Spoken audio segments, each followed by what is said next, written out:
दिगंबरा श्रीपाद वल्लभ दिगंबरा दिगंबरा दिगंबरा श्रीपाद वल्लभ दिगंबरा दिगंबरा दिगंबरा श्रीपाद वल्लभ दिगंबरा दिगंबरा दिगंबरा श्रीपाद वल्लभ दिगंबरा दिगंबरा दिगंबरा श्रीपाद वल्लभ दिगंबरा दिगंबरा दिगंबरा श्रीपाद वल्लभ दिगंबरा दिगंबरा दिगंबरा श्रीपाद वल्लभ दिगंबरा दिगंबरा दिगंबरा श्रीपाद वल्लभ दिगंबरा दिगंबरा दिगंबरा श्रीपाद वल्लभ दिगंबरा दिगंबरा दिगंबरा श्रीपाद वल्लभ दिगंबरा दिगंबरा दिगंबरा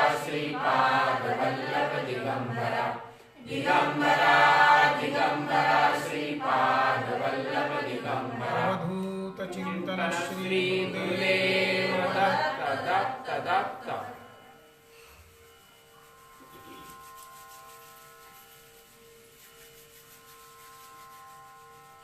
ते वाट कृपेची करीतो, ते दिशा स्नेहेची भरितो, जीवातळी आंथरीतू आपुला जीव, असं ज्या सद्गुरुरायांचं वर्णन संतांनी केलेलं आहे त्या सद्गुरुरायांचं चिंतन गुरुचरित्र चिंतन सप्ताहामध्ये आपण रोज या ठिकाणी करतो आहोत। सिद्ध आणि नामधारकाचा संवाद सुंदर अशा अश्वत्थ वृक्षाखाली आणि गाणगापूरच्या वाटेवर निघालो घेऊन दत्ताची पालखी, अशा सुंदर समयी त्या ठिकाणी संवाद सुरू आहे। सिद्ध नामधारकाला एक एक कथा म्हणजे एक एक घास त्या ठिकाणी भरून राहिलेला आहे आणि तो घास भरवत असताना हा पुष्ट होऊन तृप्त होऊन अधिकाधिक ग्रहण करण्याचा प्रयत्न करत आहे। सिद्ध आणि नामधारकाचा हा संवाद, नामधारक म्हटले की अहो काल तुम्ही सुंदर कथा नरहरीची सांगितली आणि एका सरपणाच्या काडीला भगवंताच्या कृपा प्रसादाने पालवी फुटली, किती सुंदर योग त्याच्या जीवनामध्ये आला आणि त्याच्या अंगावर असलेलं सर्वांगावर असलेलं कुष्ठ नष्ट झालं। तर आणखी पुढे कथा सांगा ना। तेव्हा सिद्ध नामधारकाला म्हटले तर आणखीच सुंदर कथा पुढे आणखी आहे। हा नरहरी ज्याला भगवंतानी अगदी शुष्क काष्ट ते रोवायला लावलं आणि तिथून त्याला पालवी फुटलेली आहे, असा हा नरहरी सद्गुरुरायांच्या निर्गुण मठामध्ये आलेला आहे। आणि निर्गुण मठात आल्यानंतर तो गुरुरायाजवळ बसला आणि सहज त्याने प्रश्न केला की हे सद्गुरुराया, काय बरं गंमत झाली, एका शुष्क काष्ठाला अशी पालवी आली, पूर्वी अशी कधी घटना घडलेली आहे का? कधी देवाचा कृपा प्रसाद एखाद्या भक्तावर झाला का जो माझ्यावर तुम्ही केलेला आहे? तर त्याचं काही असेल तर मला महत्त्व सांगा। तेव्हा नृसिंह सरस्वती भगवान आता त्या नरहरीला सांगून राहिले की बाबा आहे ना, पूर्वी पुराणामध्ये अशा घटना घडलेल्या आहेत, त्यातली एक घटना मी तुला सांगतो म्हणजे तुझा विश्वास आणखीन दृढ होईल। त्याने स्कंद पुराणामधली एक कथा त्या ठिकाणी सांगितलेली आहे। सद्गुरुराय म्हणजे नृसिंह सरस्वती आणि त्या नरहरीला सांगत आहेत की बाबा पूर्वी पांचाळ नगरामध्ये एक सिंहकेतू नावाचा राजा होता। त्याला भगवंताच्या कृपा प्रसादाने पुत्र प्राप्त झाला, त्याचं नाव आहे धनंजय। आता हा धनंजय महापराक्रमी आहे, हा धनंजय महाविद्वान आहे, हा धनंजय महाभक्त आहे आणि राजधर्माप्रमाणे तो एक दिवस शिकारीसाठी निघालेला असताना त्याच्या सेवेमध्ये एक भिल्लाचा पुत्र म्हणजे शबर त्याचं नाव, त्याला घेऊन तो शिकारीसाठी निघालेला आहे। शिकार करत असताना तो तहानेने व्याकुळ झाल्यामुळे त्याने घोडा एका ठिकाणी थांबवला आणि थांबवल्यानंतर त्या शबरपुत्राला त्या धनंजयाने सांगितलं की बाबा जा बरं जरा माझ्यासाठी पाणी घेऊन ये। मग तो भिल्लाचा पुत्र पाणी घेण्यासाठी आणि त्या जंगलामध्ये इतरत्र फिरायला लागला की कुठे पाणी आहे का. ते पाणी पाहत असताना थोडा अंतरावर गेल्यावर त्याच्या असं लक्षात आलं की या ठिकाणी आणि एक भग्न असं शिवालय आहे. म्हणून तो आत गेला. आत जाऊन पाहतो तर त्या ठिकाणी थोडंसं भग्न झालेलं असं शिवलिंग देखील त्या ठिकाणी आहे. त्याला आर्त भावनेने त्याची आराधना करावीशी वाटली. पण आता आपले जे मालक आहेत त्यांना पाणी न्यायचं म्हणून त्यांनी पाणी नेलं आणि त्या धनंजयाला नमस्कार केला आणि त्याला उपरती झाली की हे धनंजय म्हणजे माझे गुरु आहे, म्हणजे तो राजपुत्र. त्याने सांगितलं की असं भग्न शिवालय त्या ठिकाणी आहे आणि एक भग्न मूर्ती आहे, मी काय करावं. तर जसा एखाद्या गुरुनी शिष्याला आज्ञा करावी तशी त्याने आज्ञा केली की बाबा ते जे शिवलिंग आहे ते तू उचल आणि घरी ने आणि घरी नेऊन रोज चिताभस्म त्याच्यावर तू टाकलं पाहिजे आणि चिताभस्मानी त्याची आराधना केली पाहिजे. आजही उज्जैनला महाकाल तिथे चिताभस्मानी भस्मारती होते आणि त्या भस्मारतीचं महत्व सगळ्यांना माहिती आहे. तर अशी भगवान शंकराला चिताभस्म, आपला जो कर्णेश्वर मंदिर आहे त्याला आत्तापर्यंत म्हणजे 20 वर्षापूर्वी पर्यंत चिताभस्मानीच रोज भस्मारती व्हायची. आता हळूहळू ते बंद झालं. तर हे भस्मारती भगवंताला अत्यंत प्रिय. मग या धनंजयाने सांगितलं म्हणून हा जो भिल्लपुत्र शबर आहे त्याला वाटलं की माझ्या गुरुनीच मला सांगितलं आणि त्याने निर्धार केला रोज सायं समयी आणि तो पूजा करायचा आणि दुपारच्या वेळी त्याची भस्मारती करायचा असं त्याने ठरवलं. आणि मग प्रत्येक गावामध्ये जायचा आणि चिताभस्म कुठे मृत्यू पावला का त्याची खबर घ्यायची आणि ते चिताभस्म आणायचं. असं करत करत अनेक वर्ष त्याला गेलेली आहेत, पण चिताभस्माचा नेम त्याचा चुकलेला नाही. पण एक दिवस त्या परिसरामध्ये कुठेही चिताभस्म त्याला मिळालेलं नाही. खूप प्रयत्न केले तरी मिळत नाही. आता आपला नियम भंग होतो की काय असं त्याला वाटलं आणि म्हणून त्याने आपल्या पत्नीसोबत संवाद करायला सुरुवात केली की बाई आता चिताभस्म नाही तेव्हा तू एक काम कर, मी आता अग्निकाष्ठ भक्षण करतो आणि त्याच्यातून जे चिताभस्म येईल ते तू या भगवान शंकराला अर्पण कर. ती पतिव्रता स्त्री होती. ती म्हटले की नाही नाही नाही, तुमच्यासाठी मी माझं प्राणार्पण करतो. पण हा म्हटला की नाही नाही, हा दोघांचा संवाद आणि ती त्याच्यासाठी सिद्ध आणि ही त्याच्यासाठी सिद्ध, असे दोघं जण एकमेकासाठी सिद्ध. हे म्हटलं मला माझं चिताभस्म. ती म्हटली नाही नाही नाही, तुम्ही माझे यजमान आहात आणि म्हणून मी तुमची सेवा करणे ही माझं कर्तव्य. मी तुमच्या आधी उठणार, तुम्हाला आंघोळीला पाणी मी देणार. आत्ताच्या बाया सकाळीच नवऱ्याने पाणी तापवावे आणि राणीला आंघोळीला मग उठवावे. अगं पाणी तापलं, उठ लवकर. मग ती म्हणते थांबा थोडं, आणखी थोडा गिझर लावा. पण हिचं असं नव्हतं, ही आधी उठायची आणि उठल्यानंतर त्याची सगळी सेवा करायची.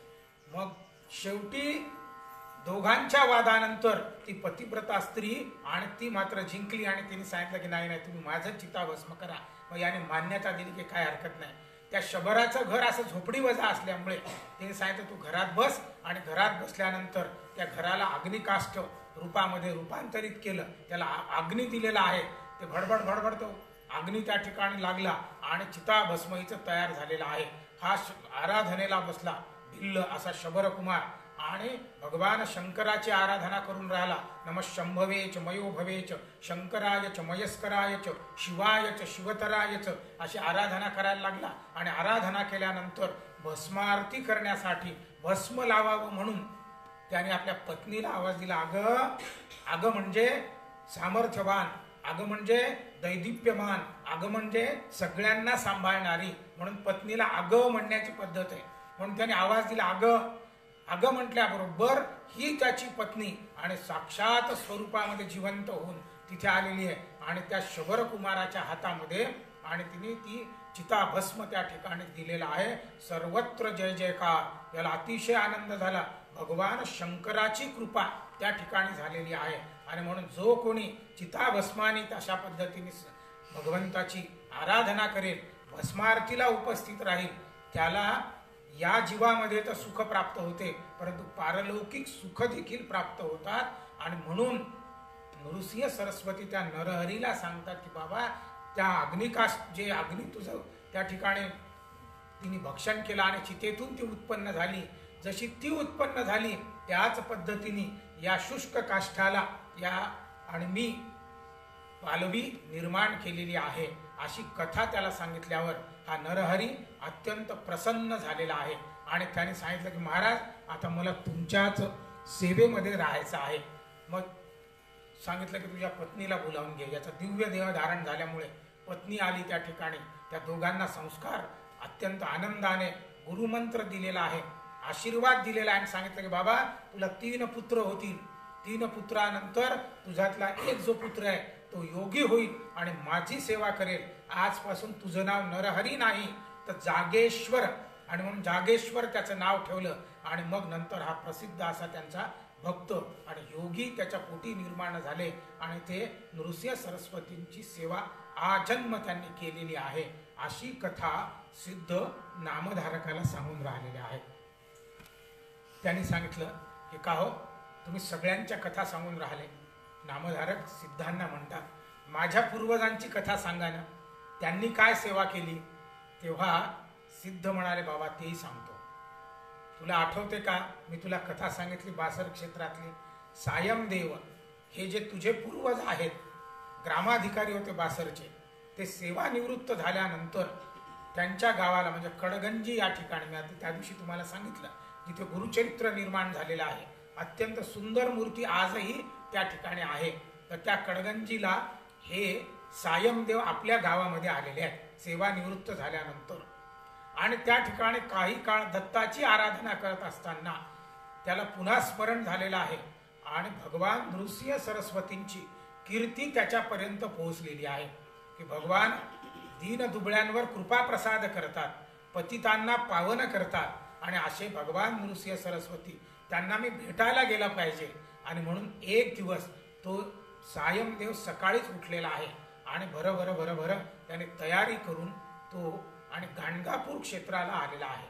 भगवंतानी त्याचं क्षेमकुशल विचारलं आणि त्याला सांगितलं की जा संगमावर जा, भीमा अमर जा, त्या ठिकाणी स्नान कर आणि इथे समाराधनेसाठी तू ये. हे सायमदेव त्या ठिकाणी स्नान केलं त्यांनी संगमावर. निर्गुण मठामध्ये आलेले आहेत आणि मठामध्ये आल्यानंतर भगवंताला साष्टांग दंडवत घातला. त्या ठिकाणी समाराधना केली आणि दुपारी त्यांच्याजवळ बसल्यावर सांगितलं की महाराज माझी अशी इच्छा आहे, मी आता सेवानिवृत्त झालेला आहे, उर्वरित आयुष्य मी तुमच्यासोबत घालवावं अशी माझी इच्छा आहे. त्यांनी सांगितलं बाबा तू संसारी आहे आणि म्हणून संसार करावा नेटका आणि मग परमार्थ विवेका, तर तू संसार कर. त्यांनी सांगितलं मी सेवानिवृत्त झालो, मला तुमच्यासोबतच राहण्याची इच्छा आहे. त्यांनी सांगितलं बाबा गुरु सोबत राहणं सोपं नाही. आम्ही कधी जंगलामध्ये असतो तर कधी महालामध्ये असतो, कधी आम्हाला पंचपक्वान्न मिळतात तर कधी कंदमुळं तर कधी काहीच खायला मिळत नाही, कधी सुंदर अशा शयनावर म्हणजे मोठ्या मंचकावर झोपायला मिळते तर कधी गवताच्या गादीवर झोपावं लागतं.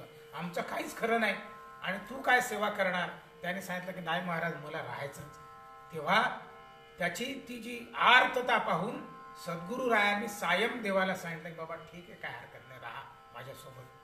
2-3 महिने झाल्यानंतर भगवान नृसिंह सरस्वतींनी सगळ्या शिष्यांना सांगितलं की सगळ्यांनी मठात राहा, मला आज रात्री आणि संगमावर औदुंबर वृक्षाखाली आराधना करायची आहे.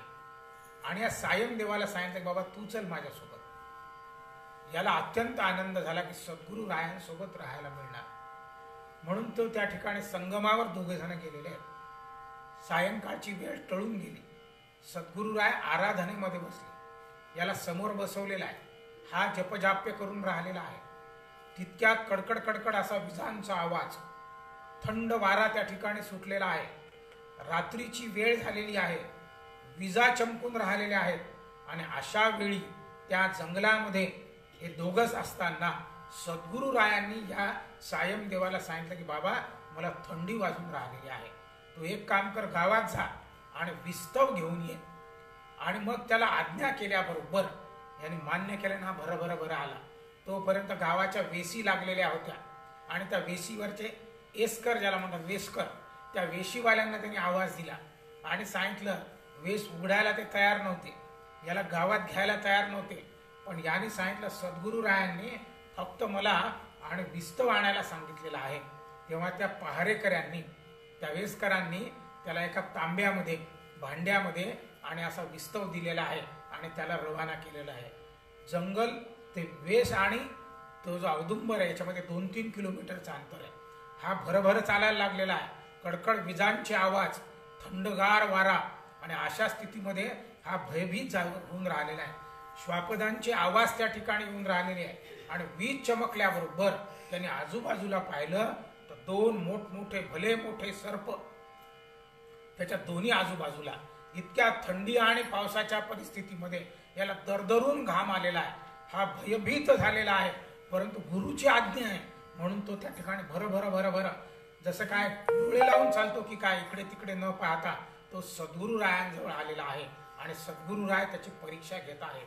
तो जसा औदुंबर वृक्षाजवळ आला तेव्हा त्या ठिकाणी पाहिलं लक्ष ज्योतींनी उजळलेलं असं भव्य असं सिंहासन, त्यावर सद्गुरुराय बसलेले आहेत आणि त्या ठिकाणी सशंक चक्रम सकिरीट कुंडलम सपीत वस्त्रम सरशीरुहे क्षणम संहार वक्षस्थळम कौस्तुभश्रियम नमामि विष्णुम शिरसा चतुर्भुजम अशी ती मूर्ती त्याला दिसलेली आहे. त्यांनी साष्टांग दंडवत त्या ठिकाणी घातलेला आहे आणि सद्गुरुरायाजवळ बसले आणि सगळा वृत्तांत त्याचा घाम सद्गुरुरायांनी पुसला आणि सांगितलं, बाबा काय झालं? अहो म्हणे मी खूप घाबरलो, रस्त्याने येताना भले मोठे सर्प मला दिसले. त्याने सांगितलं, बाबा तुझ्या संरक्षणासाठी मीच ते पाठवलेले आहे आणि मी तुझी परीक्षा घेतलेली आहे. अशी सगळी संकट तुझ्यावर येतील, तुला अजूनही माझी सेवा करायची आहे का? त्याने सांगितलं की हो, तुमचा जो कृपा प्रसाद आहे तो मला निश्चितपणे पाहिजे आणि म्हणून तुम्ही त्या ठिकाणी मला ठेवून घ्या. मग मठामध्ये आलेले आहेत, त्याला आशीर्वाद दिलेला आहे. यांचा पुत्र आहे, त्याचं नाव आहे नागनाथ. त्याला शतायुषी भव आणि पुत्र भव अशा पद्धतीचा आशीर्वाद देऊन त्या सगळ्यांना रवाना केलं आणि सायमदेव हे सद्गुरूच्या सेवेमध्ये राहिलेले आहेत. अशी कथा त्याची पूर्वजाची सिद्ध नामधारकाला सांगून राहिलेले आहे. नामधारक म्हटले की अहो आणखी काय झालं पुढे? माझे जे पूर्वज आहेत त्यांनी काय केलं? तेव्हा त्यांनी सांगितलं की बाबा तुझे जे पूर्वज आहेत सायमदेव, ते म्हटले की सद्गुरुरायांना म्हटले की माझी दृढ श्रद्धा झालेली आहे, पण आणखी दृढ श्रद्धा व्हावी म्हणून आणखी एखादी कथा पुराणामध्ये घडलेली आहे का? त्याने सांगितलं की हो आहे. आणि म्हणून भगवान नृसिंह सरस्वती त्याची श्रद्धा दृढ व्हावी म्हणून एक कथा त्या ठिकाणी सांगताय आणि ती कथा सांगून राहिले की बाबा पूर्वी ब्रह्मदेवानी त्वष्टा रूपामध्ये पृथ्वीवर अवतार घेतला आणि या त्वष्ट्याला पुत्र झाला, त्वष्टा पुत्र. त्याला मी कथा भरभर सांगतो कारण वेळेचं आपल्याला बंधन आहे. त्याला त्याने आश्रमामध्ये टाकलेलं आहे. मग एक दिवस गुरूंनी त्याची परीक्षा घ्यायचं ठरवलं आणि मग पाऊस आला असताना ती पर्णशाळा खूप गळायला लागली. तेव्हा सद्गुरुरायांनी या त्वष्टा पुत्राला बोलावलं, सांगितलं इकडे बरं, मला अशी झोपडी बनवून दे, ती कधीच जुनी होणार नाही, नित्य नूतन वाटेल, रोज नवी, ती कधीच गळणार नाही, ती कधी अशी खराब होणार नाही, अशी मला झोपडी तू पाहिजे. आता याला चिंता पडली कसं करावं, काहीतरी करावं म्हणून तो चालत सुटला तर गुरुपत्नी आली आणि गुरुपत्नी म्हटले की त्वष्टापुत्रा इकडे ये आणि तुम्हाला अशी चोळी बनवून दे, तिचा रंग माझ्या देहाचा असेल, ती शिवलेली नसेल, ती विणलेली नसेल आणि ती माझ्या शरीराला अगदी चोपून चापून ज्याला म्हणतात अशी व्यवस्थित बसणारी असावी. पुढे गेल्यानंतर सद्गुरूंचा पुत्र आला की हे दादा तू मला अशा पादुका दे, त्या पाण्यावरून चालल्या पाहिजे पण भिजायला नको, त्याला चिखल लागायला नको, त्याला माती लागायला नको, अशा मला पादुका पाहिजे. तो आणखी पुढे चालला तर गुरुची मुलगी ती आली, हे दादा तू मला असं खेळणं बनवून दे, खेळणं घर ज्याला म्हणतात की जे हस्तिदंताचं असावं, ते एक खांबी असावं आणि त्याला काही बनवलेलं नसावं, ते उपजत असावं. आता या सगळ्या गोष्टी अशक्य होत्या, काय करावं? गुरुची आज्ञा आहे म्हणून हा जंगलामध्ये जात असताना आराधना सद्गुरूंची करून राहिला. अशा वेळी भगवान काशी विश्वनाथ अवधूत वेशामध्ये त्या ठिकाणी आलेले आहेत आणि सांगितलं की बाबा काय आहे? म्हणे अशी अशी अडचण आहे. त्यांनी सांगितलं की जा तू काशी क्षेत्रामध्ये जा, काशीचं स्नान कर, काशीची प्रदक्षिणा कर आणि त्या भगवान शंकराची आराधना कर, तुझं सगळं पूर्ण होईल. म्हणून याने काशीची यात्रा केलेली आहे. भरपूर वर्णन त्या ठिकाणी, मणकर्णिका घाट, कंबलेश्वर वगैरे असं सगळं वर्णन त्याच्यामध्ये आहे, पण ते वर्णन आत्ता सांगणं शक्य नाही. तर ती सगळी आराधना केल्यानंतर भगवान विश्वनाथ त्याच्यावर प्रसन्न झाले आणि त्याला जे पाहिजे ते त्याने दिलं. हा भरभरभर आश्रमामध्ये आला त्वष्टापुत्र आणि सद्गुरुरायांना ते सगळं दिलं. सद्गुरुराय अत्यंत प्रसन्न झालेले आहेत आणि त्याला आशीर्वाद दिला, हे त्वष्टापुत्रा, आजपासून तुझं नाव मी विश्वकर्मा ठेवतो आहे. आणि गुरुच्या कृपा प्रसादाने सर्व कला त्याला यायला लागला आणि तो सर्व कलाकारांचा सद्गुरू बनला. तो विश्वकर्मा म्हणजे सद्गुरुरायांची जर कृपा झाली तर सर्व कला त्या ठिकाणी येतात आणि म्हणून धन्य ते गायनी कळा. भगवंतासमोर गुरुचरित्रात वर्णन केलेलं आहे. तुम्हाला जर काही मंत्र येत नसतील, जपजाप्य येत नसेल तर सुंदर आवाजामध्ये भगवंताची आराधना करा.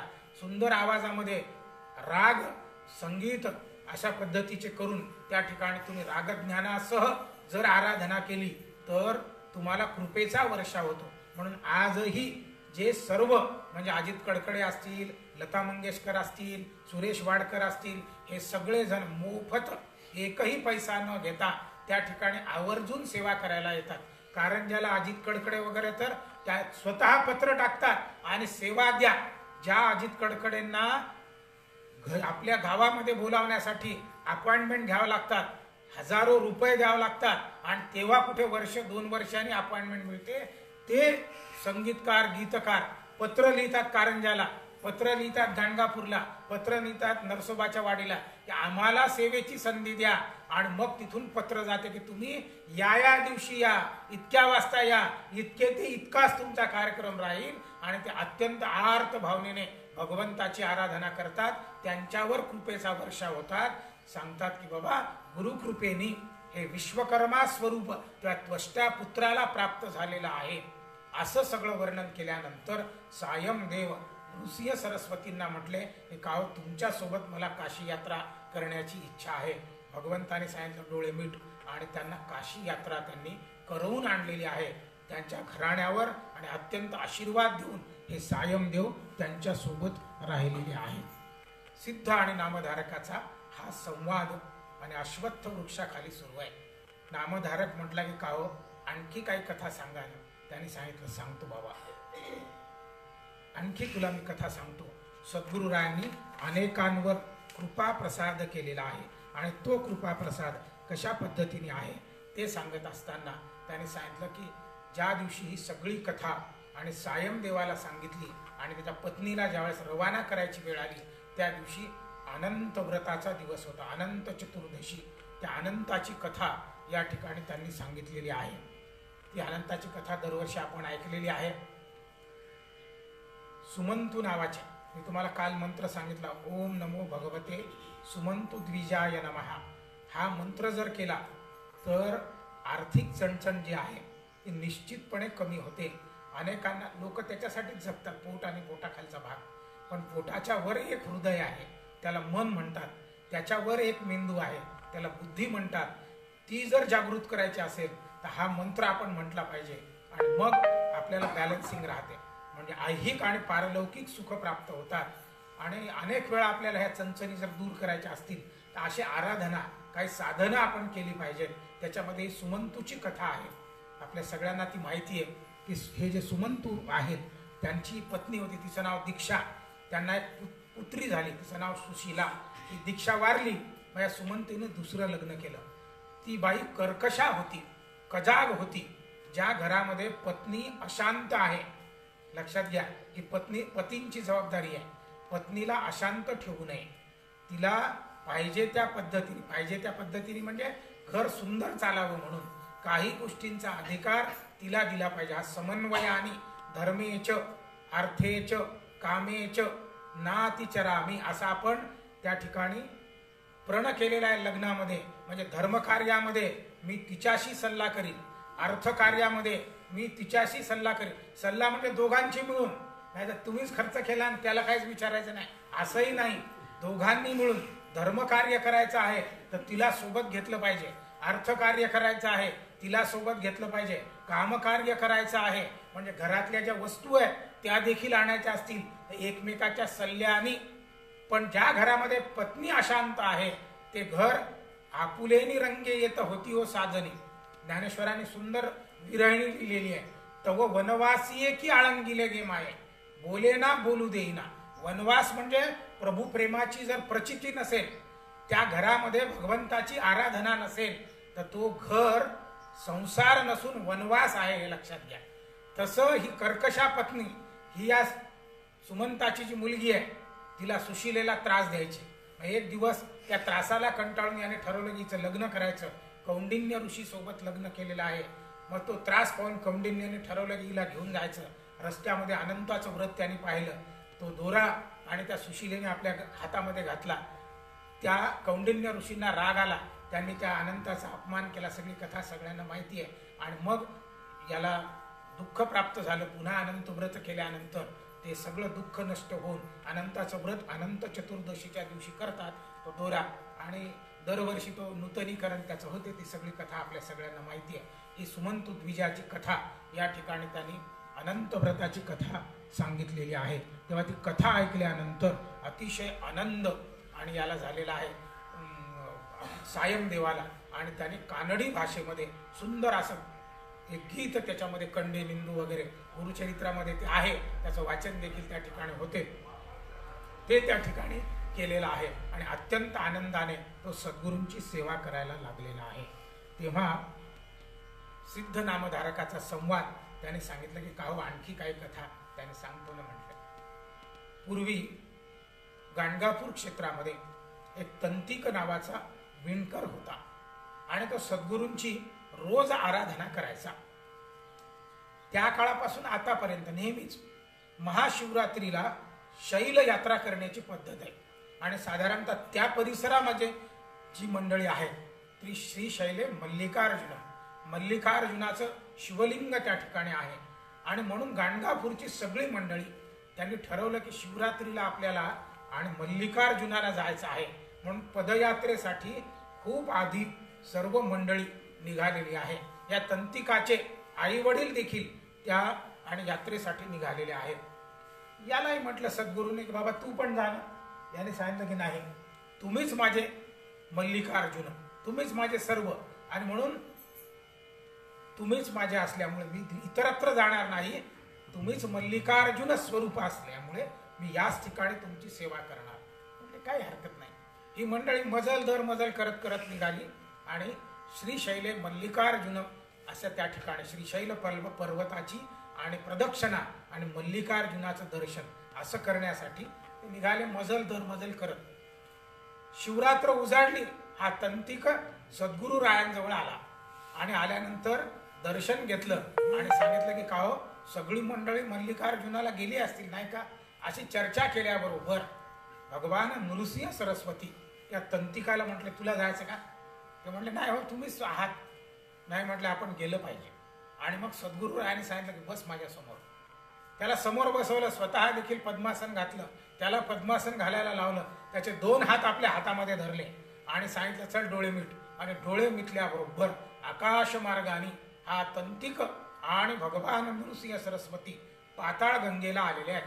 जे कोणी श्रीशैलमला गेले असतील तर खाली पहिल्यांदा पाताळ गंगेचं आणि त्या ठिकाणी स्नान करावं लागते. ते स्नान केल्यानंतर तिथलंच पाणी घेऊन मल्लिकार्जुनाला जायचं असा तिथे प्रघात आहे. आणि म्हणून हा त्या ठिकाणी पाताळ गंगेला आहे. नृसिंह सरस्वती गुप्त झाले आणि हा स्नान करत असताना ती सगळी मंडळी भेटली, त्याचे आई वडील वगैरे. ते म्हटले की अरे बाबा तुला जर सोबतच यायचं होतं तर तू लपून छपून का आला, आमच्या मागे मागे आला वाटते. त्याने सांगितलं नाही हो मी आत्ताच आलो, काल गाणगापूरला होतो. ते म्हटले कसं शक्य आहे. अरे बाबा दर मजल करत 14-15 दिवस आम्हाला लागले, तरी देखील आमचं आणखी मल्लिकार्जुन राहिलेला, आम्ही खाली पाताळ गंगेवर आलो. तू कसा काय एकदम फटकन आला, काल गाणगापूरला ना आज इथे. ते म्हटले नाही हो सद्गुरू रायांनी मला आणलं. कोणाचा विश्वास बसेना, त्याच्या आईवडिलांचा देखील विश्वास बसेना. हा म्हटला ठीक आहे आता नाही बसत तर नाही बसत. सगळी मंडळी त्या ठिकाणी आणि मल्लिकार्जुनाला आलेली आहे. डोळे लावून बसल्याबरोबर मल्लिकार्जुनाच्या ठिकाणी जगदवंद्यावधूत दिगंबर दत्तात्रय गुरु तुम्हीच ना अशा पद्धतीचे त्यांच्या स्वरूप मल्लिकार्जुनाच्या ऐवजी भगवान नृसिंहाचं त्यांच्या समोर स्वरूप यायला लागलेलं आहे. आणि पाहायला लागले की बापरे भगवान नृसिंह सरस्वतीच साक्षात. पुन्हा डोळे उघडले, पाहतात तर मल्लिकार्जुन आहे. डोळे बंद केले, ध्यान करतात, तर हेच सद्गुरुरायांचं स्वरूप त्या ठिकाणी दिसून राहिलेलं आहे. सगळ्यांना लक्षात आलं की नाही नाही, सद्गुरुरायच मल्लिकार्जुन आहेत, मल्लिकार्जुनच सद्गुरुराय आहेत. आणि म्हणून त्यांनी पुन्हा सद्गुरुरायांना साष्टांग दंडवत घातला. त्या तंतिकाला यांनी पुन्हा हात धरले आणि गाणगापूर क्षेत्रामध्ये आणलेला आहे. तेव्हा हा म्हटला की का हो, तुम्हीच जर मल्लिकार्जुन आहात आणि इथेच तुम्हाला दर्शन द्यायचं आहे, तर मला तिथे का नेलं तुम्ही आता? त्याने सांगितलं बाबा, स्थान महात्म्य आहे की नाही, तो सर्वत्र व्याप्त आहे. अखंड मंडलाकारम व्याप्तम येन चराचरम. असं जरी असलं तरी देखील विशिष्ट ठिकाणी जावं लागते. या घरामध्ये नळाची पाईपलाईन सर्वत्र आहे, पण हात धुवायचे असतील, इथे जर पाईप असेल तर इथे नाहीत हात धुता येणार. तुम्हाला जावं लागेल बेसिन जवळच. पाणी प्यायचं असेल जावं लागेल फिल्टर जवळच. पाण्याची पाईपलाईन सर्वत्र आहे, पण जावं लागणार एका विशिष्ट ठिकाणी, तोटी जिथे आहे तिथे. तसं भगवान सर्वत्र आहेत, तरी देखील स्थान महात्म्य देखील आहे. त्या स्थानावर तुम्हाला जावं लागेल तर तिथे भरभरून तुम्हाला मिळते. आणि म्हणून मी त्या ठिकाणी तुला नेलेला आहे.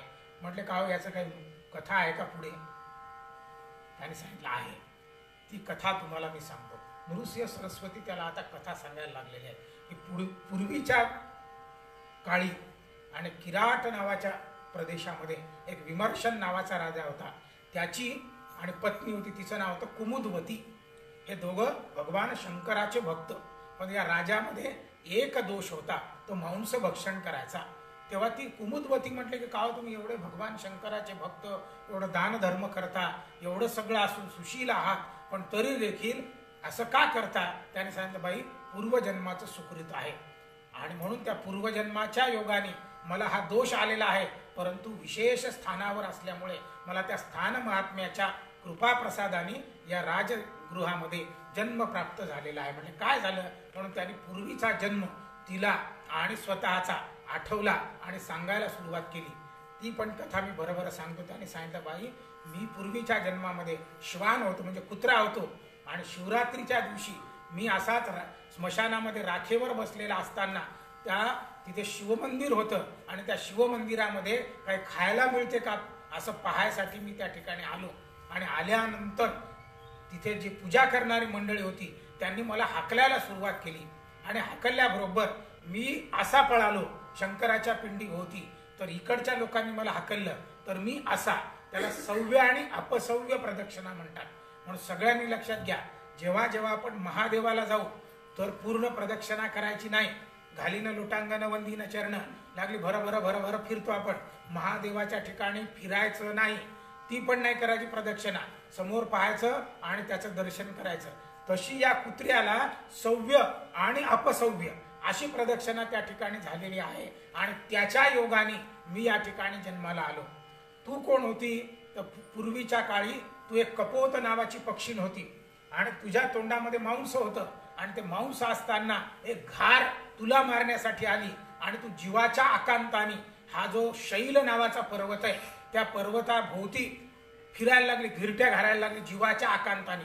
आणि त्या घारीने तुझ्यावर झडप मारली, तू गतप्राण झाली. परंतु या स्थानाचं महात्म्य असं आहे की मी मल्लिकार्जुनाला प्रदक्षिणा मारली, कुत्रा असून देखील, श्वान असून देखील राजघराण्यामध्ये आलो आणि अत्यंत सुशील झालो. तू कपोती असून देखील तू या मल्लिकार्जुन पर्वताला, श्रीशैले मल्लिकार्जुनाला अशी आकांताने का होईना पण प्रदक्षिणा मारली. त्या स्थान महात्म्याच्या योगाने तू त्या ठिकाणी आणि हे झालेली आहे. मंत्र आणि साधनेचं देखील असं आहे, लक्षात घ्या की मूर्खा वदती विष्णाय बुधा वदती विष्णवे नम इत्येव अर्थंच द्वयोरपी समम फलम.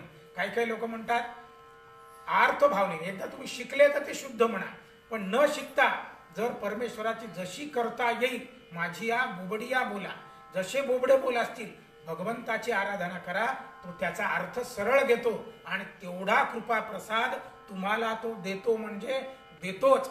यांची कशी का होईना ती प्रदक्षिणा झाली आणि म्हणून त्या ठिकाणी त्या स्थानाच्या महात्म्याच्या योगाने याला असा जन्म प्राप्त झालेला आहे. हे सगळं महात्म्य, स्थान महात्म्य ते त्या ठिकाणी सांगून राहिलेले आहे. म्हटलं आणखी काही एखादी कथा सांगा ना. त्यांनी सांगितलं एक शेवटची कथा तुम्हाला सांगतो आणि मग या ठिकाणी आपण थांबू. त्यांनी सांगितलं की का हो, काय कथा आहे आणखी सांगा. सिद्ध नामधारकाचा संवाद या ठिकाणी चालू आहे. त्याने सांगितलं की तुळजापुरामध्ये नंदी नावाचा भक्त आहे. या नंदीचे वंशज आजही तुळजापुरामध्ये जर तुम्ही गेले तर त्याचे जे पुजारी आहेत त्यांचं आडनाव आहे नंदी. म्हणून हे नंदी जे आहेत ते त्या ठिकाणी राहत होता. हा भक्त रोज तुळजा भवानीची आराधना करायचा आणि आराधना करत असताना याच्या अंगावर श्वेतकुष्ठ असल्यामुळे तो त्या तुळजा भवानीची आराधना 3 वर्षपर्यंत तपश्चर्या त्याने केलेली आहे की माझं कुष्ठ नष्ट कर, मला कोणी जवळ येऊ देत नाही, मला कोणी मुलगी देत नाही, मला याची सगळ्या कंप्लेंट तो त्या तुळजा भवानी समोर करून राहिलेला आहे. एक दिवस तुळजा भवानी त्याच्या स्वप्नामध्ये आली आणि सांगितलं की बाबा माझ्याजवळ तुझा उपाय नाही, मागणे एकची आता द्यावे ते मज कारणे. तो प्रार्थना करायला लागलेला. तुझा तू वाढवी राजा शीघ्र आम्हाची देखता मर्द संहारिले मागे ऐसे उदंड ऐकतो. भांडून राहिला तो तुळजा भवानीला, मर्द संहारिले मागे ऐसे उदंड ऐकतो, परंतु आता काही रोकडे म्हणजे नगदी रोकडे मूळ सामर्थ्य ऐकवी. दास म्हणे माझे सर्व आतुर बोलणे, क्षमावे तुळजा माते इच्छा ते पूर्णची करी. तुळजा माते माझी इच्छा पूर्ण कर, हे जे माझ्या अंगावर श्वेतकुष्ठ आहे ते नष्ट कर.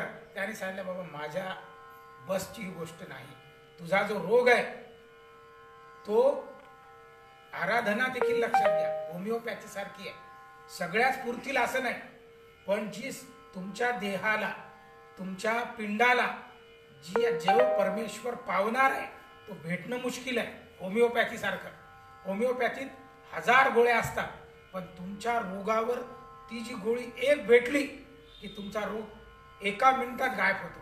तोपर्यंत तो तुम्हाला हिस्ट्री विचारत राहतो, प्रयोग करत राहतो. भगवंताचं देखील असंच आहे.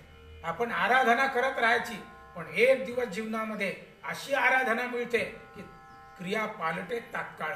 तसा हा आराधना करायला लागला तेव्हा तुळजा भवानी सांगते बाबा माझ्याजवळ नाही. सन्नती नावाचं गाव आहे, तुळजापूर पासून जवळच आहे. तिथे चंदला परमेश्वरी आहे, देवीच आहे. तिथे तू जा, तिथे तुला उपाय सापडू शकतो. हा रागावला, परंतु आता इलाज नाही, तुळजा भवानी सांगते आहे. आणि म्हणून तो चंदला परमेश्वरीला सन्नती नावाच्या गावामध्ये आलेला आहे आणि तिथे आराधना करायला सुरुवात केली, पुरश्चरण करायला सुरुवात केली. आणि पुरश्चरण करत असताना 7 महिने गेलेले आहेत. 7 महिने गेल्यानंतर ही चंदला परमेश्वरी त्याच्या स्वप्नात येऊन दृष्टांत द्यायला लागली की बाबा तुझा इलाज माझ्याजवळ देखील नाही, तुला जावं लागेल गाणगापूरला. हा खडबडून जागा झाला आणि तो देवीशी भांडायला लागला की बाई त्या तुळजा भवानीने तुझ्याजवळ पाठवलेला आहे आणि तू आता म्हणून राहिली माणसाजवळ जा. तू देवता असून तू काहीच करू शकत नाही माझ्यासाठी, शक्ती रूपामध्ये असून तू मला काही देत नाही आणि मला माणसाकडे पाठवून राहिली. ती म्हटली अरे नरनो हे नारायण, पण याचा विश्वास बसेना. त्याने सांगितलं मी इथे मरील आता जीवाच्या आकांताने आर्ततेने इथेच थांबेन, पण मी तिकडे जाणार नाही. तेव्हा पुन्हा रात्री याच्या स्वप्नामध्ये आणि ती चंदला परमेश्वरी आली आणि सांगितलं बाबा तुला जावंच लागेल. त्या पुजाऱ्यांच्या स्वप्नामध्ये ही चंदला परमेश्वरी गेली आणि सांगितलं की त्याला सांगा समजावून. तेव्हा पुजारी सकाळी आले आणि सांगितलं की बाबा साक्षात महाकाली, महासरस्वती, महालक्ष्मी, त्रिगुणात्मिका चंदला परमेश्वरी ही या ठिकाणी आमच्याही स्वप्नामध्ये आली. आता तू जा तिकडे. आता अतिशय जड अंतःकरणाने आणि आता करायचाच म्हणून उपाय कुळाचार पूर्ण करतो आपण तसा त्याने ठरवलं की बाबा एकदा जाऊच आता काय म्हणतात ते. आणि असं म्हणून शंका धरून भाव धरून या वाची ज्ञानेश्वरी. पण भाव धरून जर वाचली नाही ज्ञानेश्वरी तर कृपा प्रसाद होत नाही. तसं या ठिकाणी भाव धरून त्याने जायला पाहिजे होतं, परंतु भाव धरून गेला नाही आणि आला आणि गाणगापुराच्या ठिकाणी त्याने नमस्कार केला आणि सांगितलं की अहो असं असं आहे, मला चंदला परमेश्वरीने पाठवलं. बाबा तू आला, जा आता सोमनाथाला. आणि त्यांना सांगितलं की जा बरं याला घेऊन जा बरं भक्तांना आणि जा संगमावर घेऊन जा. संगमावर नेलेला आहे याला आणि संगमावर नेल्यानंतर सांगितलं की याला स्नान घाला, ओलेच त्याचे सगळे कपडे बाहेर काढा आणि दुसरं धूत वस्त्र श्वेत वस्त्र त्याला सद्गुरुरायांनी दिलेले आहेत. हे गेले, स्नान केलं, आधीचे वस्त्र काढलेले आहेत आणि दुसरे वस्त्र त्याच्या अंगावर परिधान केले. परिधान केल्याबरोबर सद्गुरुरायांच्या कृपा प्रसादाने त्याचा सगळा श्वेतकुष्ठ नष्ट झाला. परंतु शंका धरली म्हणून मांडीवर थोडासा होता. हा धावत सद्गुरुरायाजवळ आला, साष्टांग दंडवत केला आणि सांगितलं की काहो अशा अशा पद्धतीने झालेला आहे, परंतु थोडासा राहिलेला आहे. त्याने सांगितलं की बाबा भाव तुझा नव्हता, तुझ्या मनामध्ये शंका उत्पन्न झाली.